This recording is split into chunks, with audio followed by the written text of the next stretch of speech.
does this do for gaming, you might ask? Well, it's going to play games just fine, especially if you're in that 1080p crowd. You'll really enjoy gaming on this PC.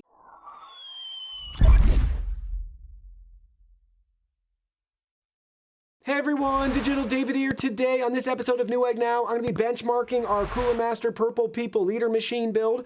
I did receive the Cooler Master parts and components you see here, and Newegg is sponsoring today's video, but any opinion expressed in this video is strictly my own. That being said, if you're interested in anything you see here, the link will be in the video description. Now let's go ahead, let's jump right in and look at all the parts and components for this build, and then we'll check out the benchmarks. So the case we're using for this build is the Cooler Master NR200p. We have the tempered glass version here. All the panels have been removed right now, so you're seeing it very bare bones. This is available in multiple configurations and color options. Some notable things to point out is we have some room for some SSD mounting right here, and our pumps labeled, which is pretty cool. You can see on the back side we have 3 expansion slots at the bottom, but we can mount our GPU vertically, and it does come with the riser needed to do that.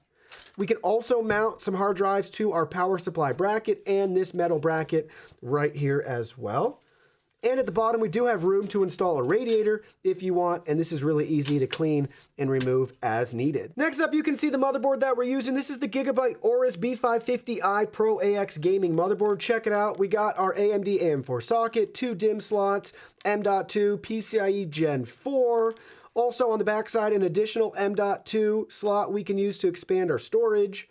And then you can see our I/O right here, DisplayPort, HDMI, USB ports. We have our BIOS flashback options, USB Type-C, 2.5 gig LAN, Wi-Fi 6, and all of our audio connectors. Next up, you can see the RAM that we're using. This is the Corsair Vengeance RGB RT. We have 2 16 gigabyte sticks. This is high performance DDR4, 3200 megahertz for our speed, and it's optimized for AMD.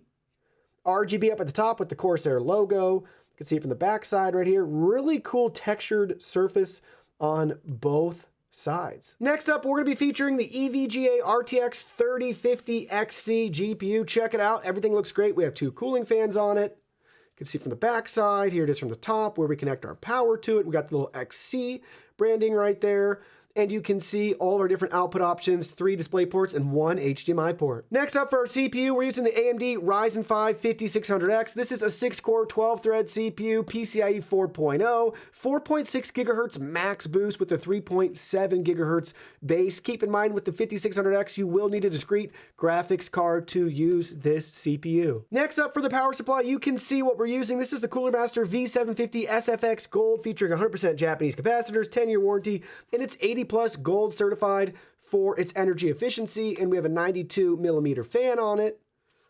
You can see very small and compact, but this is a fully modular power supply. For our cooling, we're using the Cooler Master Master Liquid PL240 Flux. This is a great AIO that features addressable RGB, an optimal efficiency pump, and enhanced sickle flow fan blades. And for our primary drive and storage, we're going to be using the Sabrent Rocket 4 Plus M.2 PCIe Gen 4 NVMe SSD. We have the 500 gigabyte version, but they have multiple capacities available depending on your storage needs. If you're going to be following this build to a T, you'll also need to pick up the Master Accessory riser cable PCIe 4.0. The one that's included with our case, you can see it right here. This only has PCIe 3.0 support. So our RTX 3050, if we use this cable, will not display the BIOS or anything else for us for our initial boot. So we can't even configure the motherboard to be able to use this since the 5600X does not have integrated graphics. So depending on the route you're going, you may need to pick this up too if you're going to be using a PCIe 4.0 graphics card and motherboard. So now really quickly, let's go ahead. Let's look at all the parts and components directly on Newegg. You can see I created a wish list right here. It's showing up as the Purple People Eater PC build.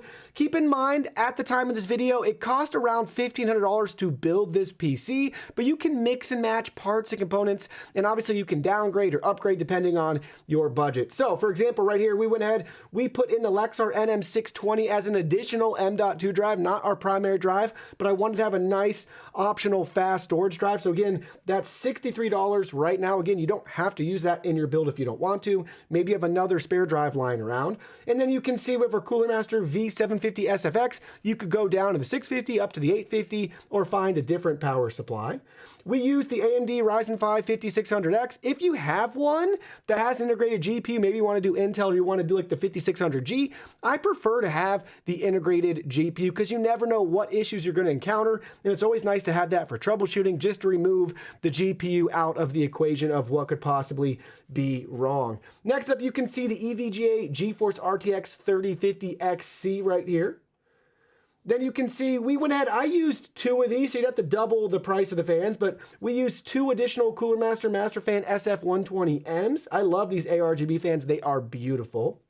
Next up for our primary drive, we did 500 gigs of the Sabrent Rocket 4 Plus. This is a PCIe 4.0 drive, which gives us really fast and phenomenal read and write speeds. I highly recommend if you're using a PCIe 4.0 board that supports it and a CPU, definitely spend a little bit more, even if you get a smaller capacity to get those faster speeds. Also, again, comes in a variety of sizes depending on your budget and your needs. Next up, we use the Corsair Vengeance RGB RT 32 gigs of RAM, followed by our Gigabyte B550i Aorus Pro AX motherboard for our AMD CPU.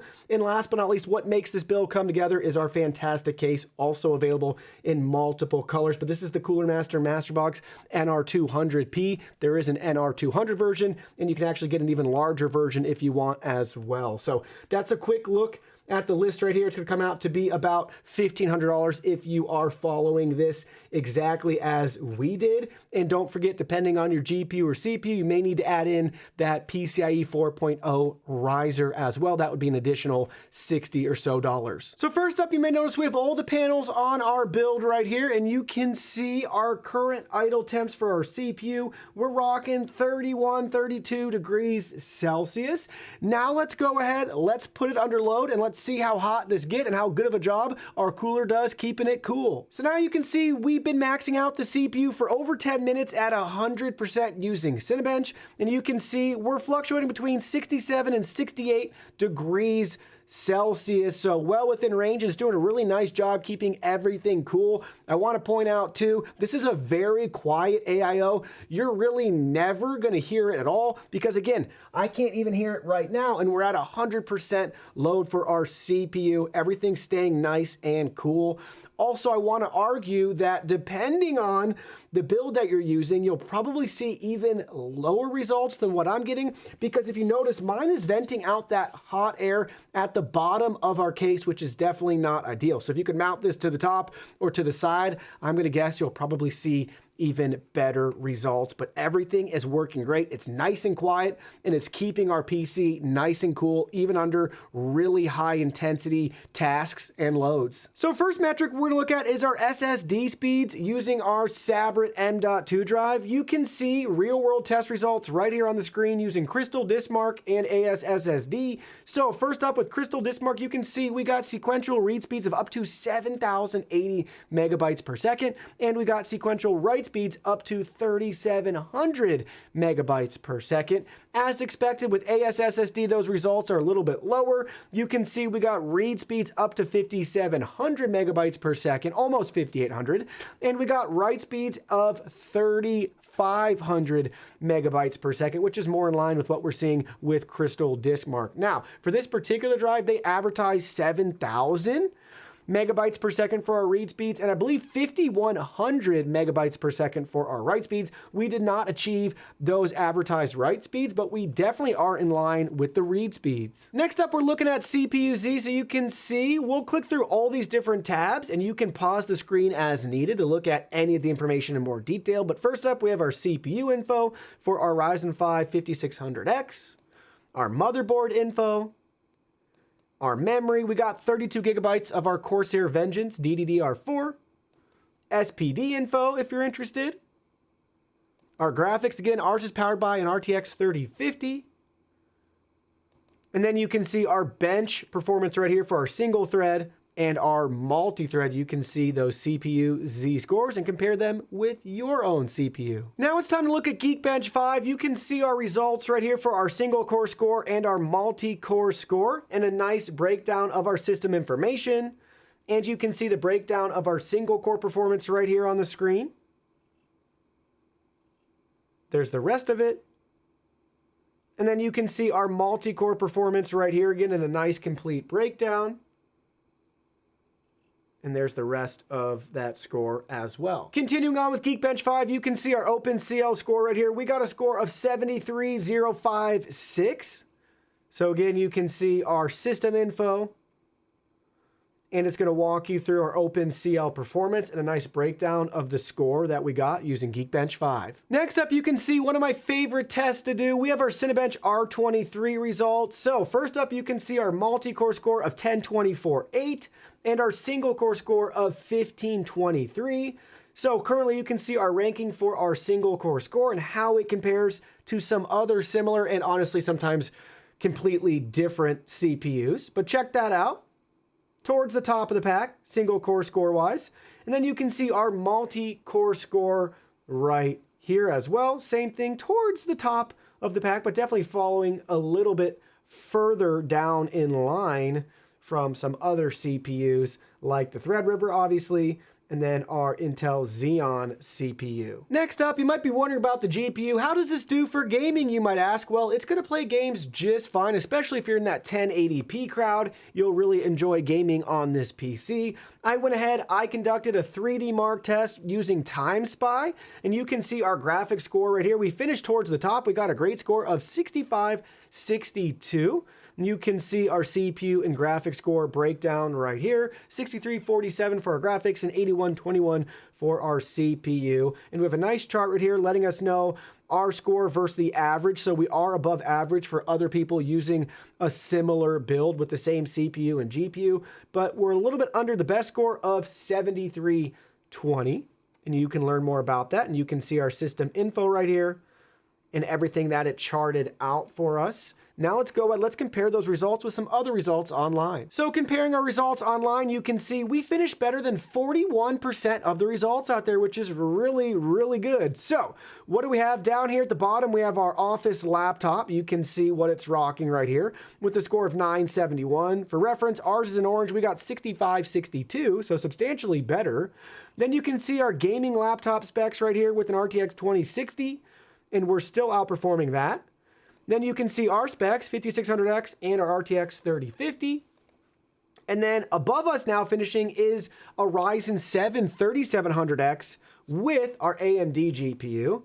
Then you can see our high-end gaming PC, an i9 9900K with an RTX 2080 is going to just about double our score.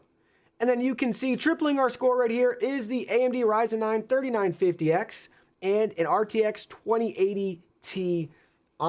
But keep in mind the price of each build and the performance that you get. We're doing really well with our Purple People Eater PC. So overall, I'm really happy with the performance that we get out of this machine. I think the value is there, especially if you think about this long term and you're able to swap out and upgrade parts and components for years to come. If for some reason you're looking at those benchmarks and you're not happy with the score or result that you're seeing, hey, no worries. You can always upgrade the CPU. I'm not offended. You can always swap out and upgrade the GPU as well. Well, that concludes our video. Thank you so much for watching. Don't forget the product link will be in our video description below. Please go ahead, check it out, and do your shopping from there. Any purchase made through that link helps support our channel at no additional cost to you. So we're really grateful and thankful for all of your support. While you're at it, can you go ahead and hit that like button for us?